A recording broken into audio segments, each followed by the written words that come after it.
जय हिंद मित्रांनो, आपण इकॉनॉमिक्सचे लेक्चर्स बघत आहोत आणि या इकॉनॉमिक्समध्ये आत्तापर्यंत आपण बेसिक इकॉनॉमिक्स काय आहे तो समजून घेतला. त्याच्यानंतर राष्ट्रीय उत्पन्नाची कन्सेप्ट आपण समजून घेतली. याच्यामध्ये आपण GDP काय असतो तो समजून घेतला. ग्रॉस डोमेस्टिक प्रोडक्ट आहे.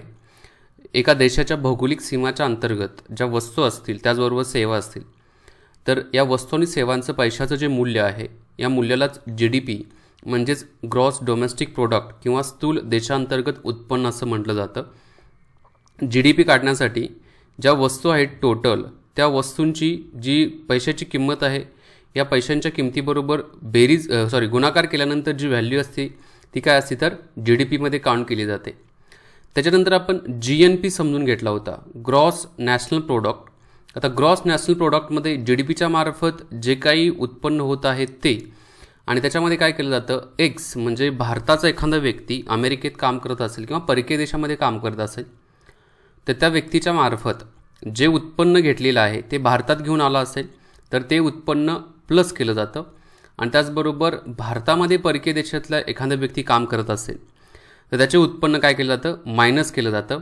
आणि या आधारावरतीच GNP म्हणजेच स्थूल राष्ट्रीय उत्पन्न जे आहे हे स्थूल राष्ट्रीय उत्पन्न काढलं जातं.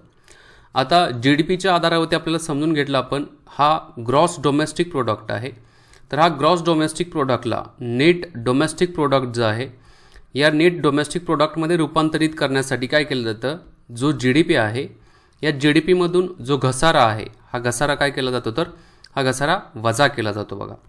तसाच GNP जो आहे GNPच्या आधारावरती जर आपल्याला NNP काढायचं असेल, नेट नॅशनल प्रोडक्ट जर काढायचं असेल तर याच्यामध्ये जो GNP आहे या GNPमधून काय केला जातो तर हा घसारा जो आहे हा घसारा काय केला जातो, वजा केला जातो आणि त्या आधारावरती NNP निघतो. आता घसाऱ्यालाच इंग्लिशमध्ये म्हणतात डिप्रेशिएशन्स म्हटलं जातं बघा, डिप्रेशिएशन. ओके, इथं पण आपण याला काय म्हणणार आहे तर डिप्रेशिएशन्स म्हणणार आहोत. ह्या कॉन्सेप्ट आपण समजून घेतलेल्या होत्या. त्याच्यानंतर आपण ग्रॉस आणि जो स्थूल हा जो ग्रॉस म्हणजे याला मराठीमध्ये आपण स्थूल म्हणतो, स्थूल आणि नेट यांच्यामधला फरक समजून घेतला.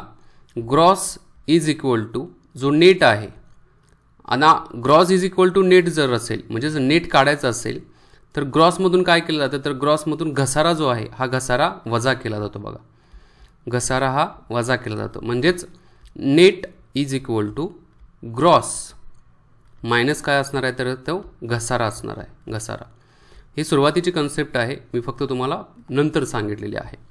आता याच्यामध्ये आपण आणखी एक बघा, फॅक्टर कॉस्ट काय असते म्हणजे घटक किंमत काय असते आणि मार्केट प्राईस काय असते म्हणजे बाजारी किंमत काय असते ते समजून घेतली होती बघा. एखादी वस्तू असेल, वस्तू ह्या फॅक्टरीच्या बाहेर काय केलेली असते तर फॅक्टरीच्या आउटलेटला आली असेल तर त्याच्यावरती त्या वस्तूवरती कोणत्याही प्रकारचा काय नसतो तर टॅक्स नसतो. आता ही गुड्स म्हणजे वस्तू आहे याच्यावरती कोणत्याही प्रकारचा टॅक्स नाही आहे, म्हणजेच जरी असला तरी आपण त्याच्यातून टॅक्स वजा केला आणि याच्यामध्ये सबसिडी ॲड केली तर ती काय असते तर त्या वस्तूची फॅक्टर कॉस्ट असते. मार्केट प्राईस विचारात घेतलं तर आजच्या घडीला याच्यामध्ये टॅक्स काय केला जातो तर ॲड केला जातो आणि जी सबसिडी जी आहे ही सबसिडी वजा केली जाते, ती असते ती मार्केट प्राईस असते बघा. हे पण आपण समजून घेतलेलं होतं. मग या आधारावरतीच बघा GDP फॅक्टर कॉस्ट काय असते, GDP मार्केट प्राईस काय असते, त्याच्यानंतर GNP फॅक्टर कॉस्ट काय असते, GNP मार्केट प्राईस काय असते, नंतर NNP फॅक्टर कॉस्ट काय असते आणि NNP मार्केट प्राईस काय असते. तर हे जे गोष्टी आहेत हे गोष्टी पण आपण एकदम व्यवस्थित समजून घेऊ शकतो. कारण काय माहिती आहे, फक्त इथं फॅक्टर कॉस्ट मार्केट प्राईस लावलेला आहे, बाकी फॉर्म्युले सेमच आहे. आता GNP फॅक्टर कॉस्टला काढायचं असेल तर इथं पण फॅक्टर कॉस्ट येणार बरोबर. अशाच प्रकारे GNP मार्केट प्राईसला काढायचं असेल तर GDP market price plus x minus same. काय याच्यामध्ये फरक आहे का, काही फरक नाही, फक्त बेसिक फॉर्म्युला आपल्याला माहिती असणं काय तर गरजेचे आहेत. ओके, म्हणजे इथं आपण पाठीमाग जे झालं होतं त्याची रिव्हिजन घेतली. पुढे जाऊ. आता आपण बघणार आहोत ग्रीन GDP कशाला म्हटलं जातं. ग्रीन GDP हरित स्थूल देशांतर्गत उत्पन्न कशाला म्हटलं जातं, लिहितो का वाढल्यास, हरित स्थूल देशांतर्गत उत्पन्न. ओके, आता हरित स्थूल देशांतर्गत उत्पन्न काढण्याचा फॉर्म्युला काय आहे, तर सेम फॉर्म्युला जो आहे पारंपरिक पद्धतीने आपण जो जीडीपी काढतो, पारंपरिक जीडीपी, या पारंपरिक जीडीपी मधून काय वजा केले जाते, पर्यावरणाचा जो ऱ्हास होतो ना, या पर्यावरण ऱ्हास जो आहे हा काय केला जातो, वजा केला जातो. ऱ्हासाचे मूल्य वाटल्यास मी म्हणेल पर्यावरण ऱ्हासाचे मूल्य, ह्यालाच काय म्हटलं जातं तर ग्रीन जीडीपी म्हटलं जातं. आता पारंपरिक जीडीपी आपण कसा काढायचा अगोदर बघितलं होतं. फक्त पर्यावरणाचं ऱ्हास जे आहे हे काढण्याची थोडी वेगवेगळी काय असते तर टेक्निक्स असते, प्रत्येकाची वेगळी असते बघा. आता हा जो हरित जीडीपी जो आहे ग्रीन जीडीपी, याची संकल्पना कधीची आहे तर 1990 सालापासून हरित जीडीपीची संकल्पना विकसित झालेली आहे बघा. आता या हरित जीडीपीमध्ये काय केलं जातं बघा, आपण वस्तू तयार करतो, म्हणजेच गुड्स असतील यांना आपण वस्तू म्हणतो, वस्तू तयार करतो. उदाहरणार्थ मी म्हणेल की साखर, शुगर आहे, त्याचबरोबर अल्कोहोल असेल. ओके, नंतर मॅन्युफॅक्चरिंग इंडस्ट्री जे आहेत, जे मोठ्या मोठ्या गाड्या वगैरे तयार केल्या जातात मॅन्युफॅक्चरिंग इंडस्ट्रीच्या मार्फत, तर या मॅन्युफॅक्चरिंग इंडस्ट्रीज वगैरे असेल, ॲटोमोबाईल असेल, प्रोडक्शन असेल वगैरे, तर हे तयार करत असताना आपल्याला माहिती आहे याच्यातून साखर तयार करत असताना सिंपल उसाला काय लागत असेल, उसापासून साखर तयार केली जाते. पण हे तयार करत असताना त्याला म्हणजे हे देणं, अग्नी देणं, जाळ देणं वगैरे वगैरे, ज्याच्यावरती ज्या प्रोसेसिंग होतात त्या प्रोसेसिंगच्या मार्फत वेगवेगळ्या प्रकारचे स्मोक्स म्हणजे धूर वगैरे बाहेर पडतात. कारखाना बघितला असेल, कुठलाही कारखाना बघितला असेल, इव्हन तो लोखंड स्टील असेल, तर याचे कारखाना बघितले असेल तर खूप मोठ्या प्रमाणामध्ये काय होतं, प्रदूषण होतं. नैसर्गिक साधनसंपत्ती जी आहे या नैसर्गिक साधनसंपत्तीवरती या प्रदूषणाचा खूप निगेटिव्ह परिणाम होतो. मग हरित जीडीपीमध्ये काय केलं जातं, या नैसर्गिक साधनसंपत्तीवरती जो काही परिणाम होतो या परिणामाला काय केलं जातं तर एका ठराविक मूल्याच्या आधारावरती काउंट केलं जातं. त्याचं एक मूल्य आहे. समजा साखर जे आहे, उदाहरण घेतो बघा, 100 रुपये साखर आहे आणि पर्यावरणाचा ऱ्हास झाल्यामुळे त्या साखरेमुळे काय झालं तर मी म्हणेन की 50 रुपये झालं असेल, 50 रुपये वजा केले तर प्लस 50 रुपये म्हणजे काय झालेलं आहे तर ग्रीन जीडीपी प्लस आहे. पण कधी कधी काय होतं, साखर आपण 100 रुपयाची तयार करत असतो, पण त्याच्यासाठी आपण 200 रुपयाचा पर्यावरणाचा ज्या नैसर्गिक संपत्ती आहे, सामग्री आहे, याचा वापर करत असतो. त्यामुळे याच्यातून -100 रुपीज म्हणजेच थोडक्यात काय झालं, स्थूल देशांतर्गत उत्पन्नाचा जो ग्रीनचा भाग आहे तो मायनसमध्ये गेला. म्हणजे जरी आपण किती जरी उत्पन्न काढलं तरी निसर्गावरती नकारात्मक परिणाम झाला. निसर्ग काय झाला तर प्रदूषित झाला आणि या निसर्गाचं प्रदूषण होणं म्हणजेच इनडायरेक्टली आपल्या सर्वांच्यावरती ते हानिकारक आहे. आणि याचं एक उदाहरण घ्यायचं म्हटलं तर एअर क्वालिटी इंडेक्स जो आहे, म्हणजेच हवेचा जो निर्देशांक जो आहे क्वालिटीचा, तो जसजसा वाढत जाईल, म्हणजे 150 असेल, 200 असेल, 250 असेल, तसतसं आपल्या स्वतःला शोषण करण्यासाठी म्हणजे श्वास घेण्यासाठी ते काय होऊ शकतं तर घातक असतं. त्यामुळे एअर क्वालिटी इंडेक्स चेंज होण्याच्या पाठीमागचं कारण म्हणजे काय, मोठ्या मोठ्या ज्या फॅक्टरीज असतात या फॅक्टरीच्या मार्फत जो धूर बाहेर टाकला जातो, त्याचबरोबर जे आसपास शेतात वगैरे बघा पालापाचोळा जाळला जातो, त्याच्यातून पण खूप मोठ्या प्रमाणामध्ये धूर तयार होतो. हे मोस्टली बघा दिल्लीमध्ये पाहायला भेटतं बघा. आणि ह्या म्हणजे हिवाळ्याचा जो कार्यकाळ असतो या कार्यकाळामध्येच या ठिकाणी काय झालेलं असतं तर लो एअर प्रेशर असतं आणि हवा माहिती आहे कमी एअर प्रेशरकडे काय होते जाते, म्हणजेच जास्त दाबाकडून कमी दाबाकडे हवेचा प्रवाह होतो. आणि जेव्हा हा हवेचा प्रवाह होत असतो त्यावेळेस दिल्ली असेल, हरियाणाचा काही भाग असेल, उत्तरेकडचा उत्तर प्रदेशचा भाग असेल, तर वेस्टर्न साईडचा भाग असेल, तर या भागावरती खूप मोठ्या प्रमाणामध्ये काय होतं तर एअर क्वालिटी इंडेक्स डाऊन झालेला असतो. इव्हन तो आपल्या आसपास पण धुकं पडतं आणि त्या धुक्यामध्ये पण एक वेगळ्या प्रकारचा प्रदूषणामुळे वेगळ्या प्रकारचा धूर जो आहे तो धूर तयार होतो आणि तो धूर काय असतो तर आपल्या सगळ्यांच्यासाठी घातक असतो. त्यामुळे याची एक किंमत तयार केली जाते बघा. मूल्य जे आहे याचं एक मूल्य ठरवलं जातं आणि ते मूल्य काय केलं जातं तर पारंपरिक जीडीपीमधून वजा केलं जातं आणि त्याच्यातून जी व्हॅल्यू येते त्याला ग्रीन जीडीपी म्हटलं जातं बघा. इथंपर्यंत सगळ्यांना हा मुद्दा समजला असेल मी असं कन्सिडर करतो. आता देशाच्या जीडीपी काढत असताना पर्यावरणाचा जो ऱ्हास आहे हा विचारात घेणे यालाच हरित जीडीपी असं म्हटलं जातं बघा. मी काय म्हटलो, देशाचा जीडीपी काढतो, देशाचा जीडीपी काढत असताना पर्यावरणाचा जो ऱ्हास आहे हा पर्यावरणाचा ऱ्हास मूल्याच्या आधारावरती विचारात घेणे यालाच हरित GDP असं म्हटलं जातं. आता भूटान जो देश आहे, भूटान, या भूटान देशानं बघा हॅपीनेस इंडेक्स तर राहतोच बघा, या भूटान देशानं पण ट्राय केलेला होता ग्रीन GDPच्या बाबतीमध्ये. पण सगळ्यात महत्त्वाचा जो ग्रीन GDPचा जो ट्राय जो होता हा कोणी केला होता तर चीनच्या मार्फत केला होता बघा. चीनने 2006 रोजी चीनच्या मार्फत ग्रीन GDP मोजायला सुरुवात केली होती, प्रयत्न केलेला होता आणि त्यानं 2007ला लगेच बंद केला. कारण काय झालं माहिती आहे, खूप मोठ्या प्रमाणामध्ये GDP जो आहे हा चीनचा काय झाला तर पडला होता, डाऊन झाला होता. आणि या चीनचा जो GDP पडला होता हे चीनच्या दृष्टिकोनातून चांगलं नव्हतं. त्यामुळे त्यांनी काय केलं तर हा ग्रीन GDP नावाची कन्सेप्ट जी चालू केलेली होती ती 2007मध्ये त्यांच्यामार्फत बंद करण्यात आली होती.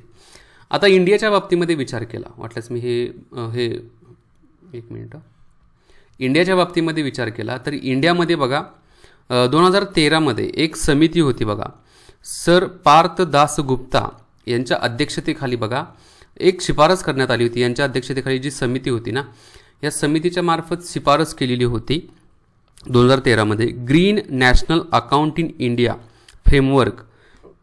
या समितीच्या मार्फत एक अहवाल तयार करण्यात आला होता आणि या समितीने या अहवालामध्ये हरित GDP मोजताना नैसर्गिक स्रोत जे आहेत, त्याचबरोबर मानवी भांडवल जे आहे आणि मूल्य विचारात घेण्याची शिफारस केलेली होती बघा. वाटल्यास मी इथं लिहितो, कुठली समिती जी होती, पार्थ दासगुप्ता, पार्थ दासगुप्तांच्या मार्फत यांची जी समिती होती या समितीने काय ग्रीन GDP जो आहे हा ग्रीन GDP काय केला होता तर सुचवलेला होता बघा. सुचवला कधी 2013 रोजी सुचवण्यात आलं होतं. आणि याच्यामध्ये ग्रीन GDP मोजत असताना त्यांनी आणखी काय सजेशन दिलं की नैसर्गिक स्रोत जे आहेत म्हणजे नॅचरल रिसोर्सेस जे आहेत ना, ही नॅचरल रिसोर्सेस, त्याचबरोबर ह्युमन कॅपिटल मानवी भांडवल, आपण स्वतः मानवी भांडवल आहोत ना. ह्युमन कॅपिटल कशाला म्हणतात ह्युमन कॅपिटल ते पण मी सांगतो बघा. आता ह्युमन कॅपिटल म्हणजे काय की आता समजा मी 10 लाख रुपये महिन्याला मिळवत असेल तर 10 लाख रुपयेमधील मी समजा 20% टॅक्सला म्हणजे 2 लाख रुपये माझा टॅक्स म्हणून कट होत असेल तर हे जे 2 लाख आहे ह्युमन कॅपिटल 10 लाख रुपये मिळवत असेल तर एक ह्युमन कॅपिटल झालं. ते समजा एखादा 10 करोड रुपये मिळवत असेल ते पण ह्युमन कॅपिटल झालं. म्हणजे जेवढी तुमची कमवण्याची क्षमता जास्त तेवढे ह्युमन कॅपिटल काय आहे जास्त आहे त्या देशामध्ये म्हटलं जातं. अमेरिकेमध्ये बघितलं तर ह्युमन कॅपिटल जास्त आहे. जपानमध्ये बघितलं तर जपानमध्ये पण ह्युमन कॅपिटल काय आहे तर जास्त आहे बघा. ओके, म्हणजे ह्युमन कॅपिटल त्याला म्हटलं जातं.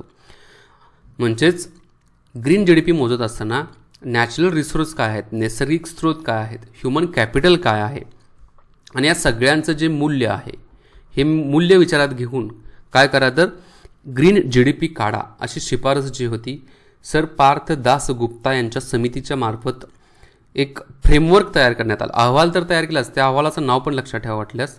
अहवालाचं नाव आहे green national account in India. Green national account in India.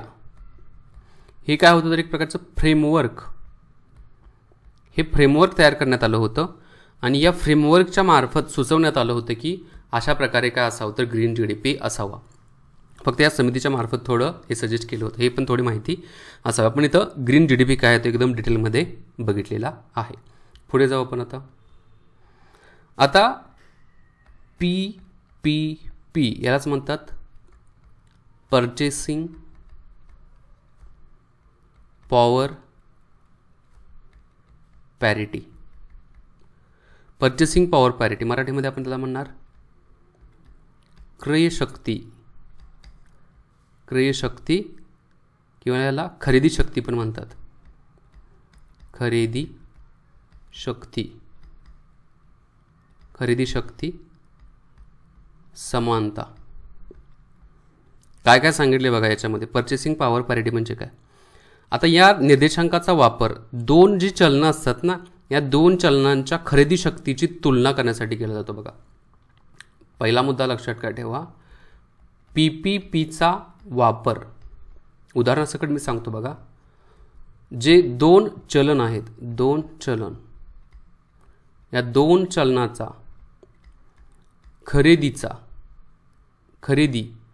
जी आहे, या खरेदीची जी शक्ती आहे, खरेदी शक्ती म्हणेल, या खरेदी शक्तीची तुलना करण्यासाठी केला जातो. पहिला मुद्दा एक्सप्लेन करणार आहे मी, अजिबात काळजी करू नका, एकदम व्यवस्थित सांगणार आहे. करण्यासाठी केला जातो, पहिला मुद्दा झाला. ओके. दुसरा मुद्दा इथं काय सांगण्यात आलं बघा, सेकंड नंबरचा.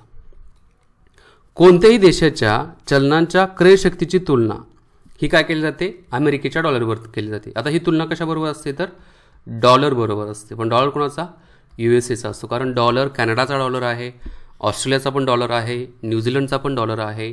त्यामुळे डॉलर कुठला, ऑस्ट्रेलियाचा जसा आहे तसाच अमेरिकेचा डॉलर आहे. तर अमेरिकेच्या डॉलरबरोबर दुसऱ्या चलनाची काय केली जाते तर इथं तुलना केली जाते. आता कशी तुलना केली जाते बघा, तिसऱ्या नंबरला.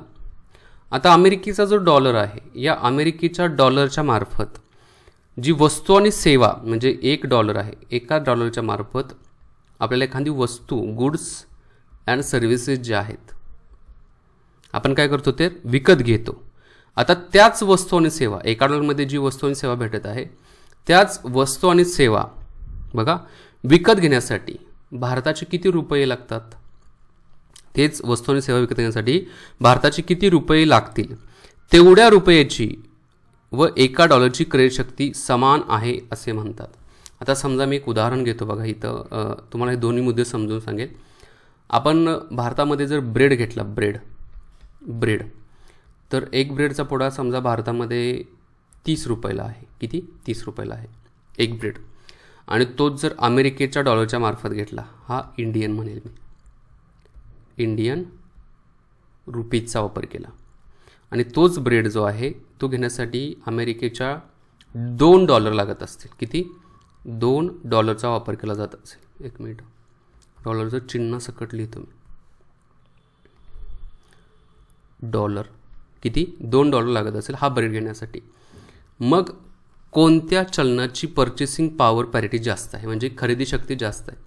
आता आपल्याला ब्रेड 30 रुपयाला बसतोय, अमेरिकेला $2ला बसतोय. तुम्ही म्हणाला की अमेरिकेच्या म्हणजे जे काही हे आहे चलन आहे त्याची खरेदी शक्ती जास्त आहे. नाही आहे. $1 जर समजा $1 75 रुपयाला असेल तर $2 किती रुपयाला असणार आहेत, 150 रुपयाला. म्हणजे इंडियन रुपीजची तुलना केली तर हा ब्रेड 150 रुपयाला भेटतोय अमेरिकेमध्ये, रुपयाच्या आधारावरती विचार केला. आणि इंडियामध्ये विचार केला तर तो 30 रुपयाला भेटत आहे. याचा अर्थ इंडियाच्या रुपयाची पर्चेसिंग पॉवर पॅरिटी जी आहे ती अमेरिकेच्या डॉलरच्या तुलनेमध्ये काय आहे तर जास्त आहे. आता हे आपल्याला कळलं. बट इथं आणखी एक क्वेश्चन मार्क येतो. मग इंडियाचा जो रुपया आहे डॉलरपेक्षा स्ट्रॉंग असायला पाहिजे, बरोबर ना.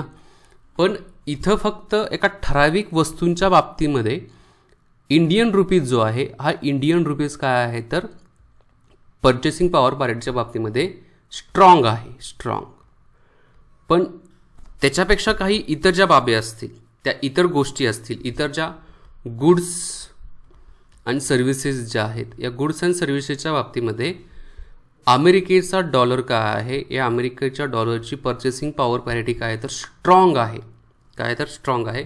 त्यामुळेच PPPच्या बाबतीमध्ये हा जो डॉलर आहे हा स्ट्रॉंग आहे बघा, इंडियापेक्षा स्ट्रॉंग आहे. ठराविक वस्तूंच्या बाबतीमध्ये इंडियाचा रुपया जो स्ट्रॉंग आहे, पण भरपूर अशा वस्तू आहेत की त्या वस्तूंच्या सेवांच्या बाबतीमध्ये अमेरिकेचा डॉलर स्ट्रॉंग असल्यामुळे इथं अमेरिकेच्या डॉलरची पर्चेसिंग पॉवर पॅरिटी काय तर जास्त पाहायला भेटते. फरक कळला. पर्चेसिंग पॉवर पॅरिटी म्हणजे कशाला म्हटलं जातं बघा. हे 3 मुद्दे लक्षात ठेवा, त्याच्या संदर्भात देण्यात आलेले आहेत बघा. आता इंडियाच्या पर्चेसिंग पॉवर पॅरिटीचा नंबर बघा थोडा चेंज होतो. किती नंबरला इंडिया तर 3 नंबरला आहे. आणि हा नंबर जो आहे तो वर खाली होत असतो बघा. 1 नंबरला अमेरिका आहे बघा, 1 नंबरला अमेरिका आहे. ठीक आहे. 2 नंबरचं कुठलं शहर आहे थोडं सर्च करा, कुठला देश आहे थोडं तुम्ही सर्च करा. पण मी सांगेल की हे थोडं वर खाली होत असतं. मी म्हणतो ना वर खाली होत असतं बघा. सांगत होतो मी तर हे वर खाली होत असतं, थोडं माहिती असावं. ठीक आहे. पुढे जाऊ. इथं आपण समजून घेतलं की पर्चेसिंग पॉवर पॅरिटी कशाला म्हटलं जातं ते आपण समजून घेतलं. आता अंतिम वस्तू कशाला म्हटलं जातं ते पण माहिती असून दे. अंतिम वस्तू म्हणजे काय. वस्तू, वाटल्यास अंतिम वस्तू पद्धती असं लिहितो. आपण बऱ्याच वेळेला अंतिम वस्तू हा शब्द वापरला. अंतिम वस्तू म्हणजे काय की जी वस्तू आहे ही डायरेक्टली उपभोगासाठी घेतली जाते. उपभोगासाठी घेणे यालाच अंतिम वस्तू असं म्हणण्यात आलेलं आहे. अंतिम वस्तू किंवा याच्यामध्ये आणखी वाटल्यास अंतिम वस्तू किंवा सेवा पण म्हणू शकतो, अंतिमच आहेत की याच्यामध्ये कोणत्याही प्रकारच्या इतर मूल्य वृद्धी ज्या बाबी असतील किंवा ज्या वस्तू असतील त्यांचा समावेश होत नाही आहे. आता एक मोबाईल आपण विचारात घेतला, मोबाईलबरोबर चार्जर असेल, नंतर त्याच्याबरोबर आपण काय घेतलं, मोबाईल चार्जर आहे आणि हेडफोन आहेत. तर ही काय झाल्या, ह्या अंतिम वस्तू झाल्या. मोबाईल ही अंतिम वस्तू झाली, याच्यामध्ये काय ॲड करू शकतो का, नाही आहे. ओके, चार्जर ही एक अंतिम वस्तू झाली, या चार्जरमध्ये काय ॲड करू शकतो का, नाही आहे. म्हणजे डायरेक्टली उपभोगासाठी आपण त्याचा वापर करत आहोत. आता याच्यामध्ये व्हॅल्यू ॲडिशन पण कशाला म्हटलं जातं, व्हॅल्यू ॲडिशन पण कशाला म्हटलं जातं ते पण माहिती असून दे. बघा, आपण गहू घेतला, ओके, गहू दळून आणला, गिरणीमध्ये गेलो,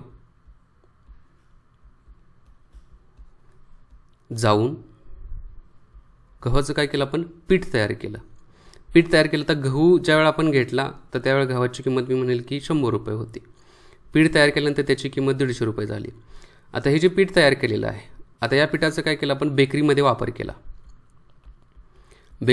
केला. त्याच्यापासून काय केलं, या पिठाच्यापासून ब्रेड तयार केला, तर त्याची किंमत किती झाली, तर 200 रुपये झाली.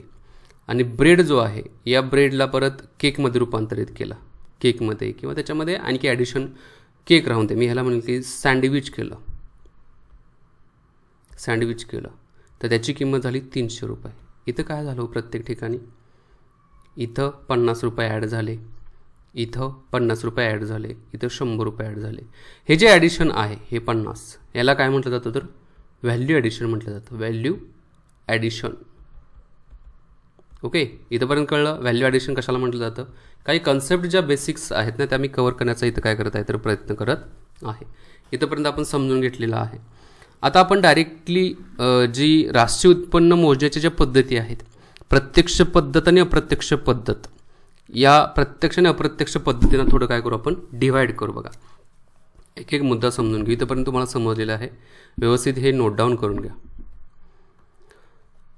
एक मिनिट. ओके, राष्ट्रीय उत्पन्न मोजण्याची पद्धत, पहिली पद्धत जी आहे इथं लिहितो बघा, राष्ट्रीय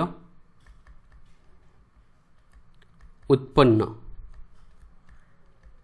मोजण्याची पद्धत.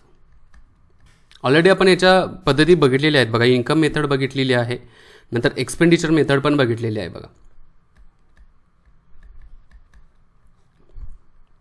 पद्धती एक जी आहे ती प्रत्यक्ष आणि दुसरी जी आहे ती अप्रत्यक्ष. आता प्रत्यक्ष पद्धती जी आहे याच्यामध्ये आहे त्याचं उत्पादन पद्धत, ही प्रत्यक्षमध्ये येते बघा. आणि अप्रत्यक्षमध्ये दोन आहेत, एक म्हणजे उत्पन्न पद्धत आणि दुसरी जी आहे ती खर्च पद्धत. उत्पन्न पद्धत आणि खर्च पद्धत. वाटल्यास इंग्लिशमध्ये लिहितो बघा, डायरेक्ट ही इनडायरेक्ट. उत्पादन पद्धतीलाच म्हणतात प्रोडक्शन मेथड, ह्याला इन्कम मेथड आणि ह्याला एक्सपेंडिचर मेथड. आता भारतामध्ये जास्तीत जास्त या दोन मेथडचा वापर केला जातो आणि जे आपले कन्स्ट्रक्शन वगैरे लाईन असते त्याच्यामध्ये एक्सपेंडिचर मेथड जे आहे या एक्सपेंडिचर मेथडचा वापर केला जातो बघा. आता उत्पादन पद्धती काय असते बघा. आता या पद्धतीमध्ये जे उत्पन्न मोजायचं असतं ना, उत्पन्न मोजताना उत्पादन संस्थेच्या मूल्यवर्धितांची बेरीज केली जाते. म्हणजेच सर्व अंतिम वस्तू आणि सेवांचं बाजारामधील जी किंमत असते या सगळ्यांची बेरीज केली जाते बघा. आता उदाहरणार्थ मी म्हणेल की मोबाईल तयार करायचा आहे. ओके, मोबाईल तयार करायचा, प्रोडक्शन करायचं मोबाईलचं, तर मोबाईलसाठी काय लागत असेल तर हां म्हणजे माईक लागत असेल, त्याच्यानंतर कॅमेरा लागत असेल. ओके, अशा भरपूर घटक जे आहेत. तर हे जे आहेत या सगळ्यांना काय केलं जातं, असेंबल करून त्याच्यापासून प्रोडक्शन तयार केलं जातं. मग या प्रत्येकाची जी किंमत असते या प्रत्येकाच्या किमतीची बेरीज केली जाते. ठीक आहे, हे झालं प्रोडक्शन मेथडमध्ये. उत्पन्न मेथडमध्ये काय केलं जातं तर या पद्धतीमध्ये उत्पन्न मोजताना उत्पादनाच्या घटकांच्या मालकांना मिळणाऱ्या घटक उत्पन्नाची बेरीज केली जाते. आता मोबाईल तयार करणारी जी कंपनी आहे, या मोबाईल तयार करणाऱ्या कंपनीला जो प्रॉफिट होत असेल, फायदा होत असेल, म्हणजे ज्याच्यातून या मोबाईल तयार करण्याच्या कंपनीचं इन्कम होते, ते इन्कम जे आहे या उत्पन्न पद्धतीच्या आधारावरती राष्ट्रीय उत्पन्न मोजण्यासाठी वापरलं जातं बघा. आणि खर्च पद्धत जी आहे या खर्च पद्धतीमध्ये काय केलं जातं, या पद्धतीमध्ये वस्तू आणि सेवाच्या विकत घेण्यासाठी केलेला जो खर्च आहे त्या खर्चांची बेरीज केली जाते. इथं खर्चांची बेरीज केली जाते, इथं इन्कम म्हणजे प्रॉफिटची बेरीज केली जाते, आणि इथं प्रोडक्शन करत असताना ज्या वेगवेगळ्या प्रकारच्या अंतिम वस्तू वापरण्यात, माईक आहे, माईकमध्ये चेंज करू शकतो का, नाही आहे, पण त्याला असेंबल करू शकतो. तर याला काय केलं जातं, कॅमेरा असेल, माईक असेल, त्याचबरोबर याच्यामध्ये आतलं जे सर्किट असेल, म्हणजे जे काही इंटिग्रेटेड सर्किट वगैरे आहे, तर यांना काय केलं जातं तर यांना एकत्रित असेंबल करून मोबाईल तयार केला जातो. तर या सगळ्यांची एकत्रित बेरीज जी आहे ती प्रोडक्शन मेथडमध्ये राहते बघा. इंडियामध्ये उत्पादन पद्धतीने उत्पन्न पद्धतीचा मोस्टली वापर केला जातो आणि ठराविक घटकांच्यासाठी खर्च पद्धतीचा वापर केला जातो. ओके, अशा प्रकारे आपण इथं समजून घेतलेलं आहे की राष्ट्रीय उत्पन्न मोजण्यासाठी प्रत्यक्ष आणि अप्रत्यक्ष पद्धती कोणत्या कोणत्या आहेत त्या. आता उत्पन्नाचे प्रकार आपण थोडं समजून घेऊ बघा. उत्पन्नाचे प्रकार इथं लिहितो बघा. उत्पन्नाचे प्रकार, उत्पन्नाचे प्रकार एकूण 2 आहेत. एक म्हणजे घटक उत्पन्न, घटक उत्पन्न, आणि दुसरं जे आहे ते गैरघटक उत्पन्न, गैरघटक उत्पन्न. आता घटक उत्पन्नामध्ये काय येतं तर घटक उत्पन्नामध्ये काहीतरी गुंतलेलं असतं, जो घटक गुंतलेला असतो आणि त्याच्यातून जे उत्पन्न भेटतं बघा त्याला घटक उत्पन्न म्हणतात. उदाहरणार्थ भूमी असेल, जमीन असेल, गुंतलेली आहे, जमिनीच्या मार्फत उत्पन्न भेटत असेल. श्रम असेल, कामगार काय करतो, श्रम करतो, त्याच्या मार्फत उत्पन्न भेटतं. त्यानंतर भांडवल असेल, भांडवल, एखादी मशीन म्हणजे भांडवलमध्ये येत आहे बघा. त्याच्यानंतर उद्योजकता असेल, एखादा उद्योजक जो आहे तो पण एक प्रकारचा घटक उत्पन्नाचा भाग आहे. आता या घटकांच्या साहाय्याने उत्पादन संस्था जी असेल, म्हणजे एखादी कंपनी असेल, हे घटक जे आहेत म्हणजे भूमी असेल, श्रम असेल, भांडवल असेल, उद्योजकता असेल, या सगळ्यांच्या मार्फत एखादी ऑर्गनायझेशन जी आहे, ऑर्गनायझेशन काय करते, एखादी वस्तू तयार करते किंवा सेवा देते बघा. एखादी वस्तू तयार करते किंवा सेवा तयार करते किंवा सेवा उत्पन्न करते, आणि याच्यातून जो मालक असतो बघा त्या मालकाला काय भेटत असते तर फायदा भेटत असतो, उत्पन्न भेटत असतं, त्यालाच घटक उत्पन्न म्हटलं जातं. आता याचं उदाहरण म्हणलं तर टाटा कंपनी घ्या. टाटा कंपनीने काय घेतले, भूमीचा वापर, जमिनीचा वापर केलेला आहे का, केलेला आहे. श्रम, याच्यामध्ये कामगार आहेत का, कामगार आहेत. भांडवल खूप मोठ्या प्रमाणात गुंतलेलं आहे, उद्योजक तर स्वतः टाटा रतन टाटा गुंतलेले आहेत.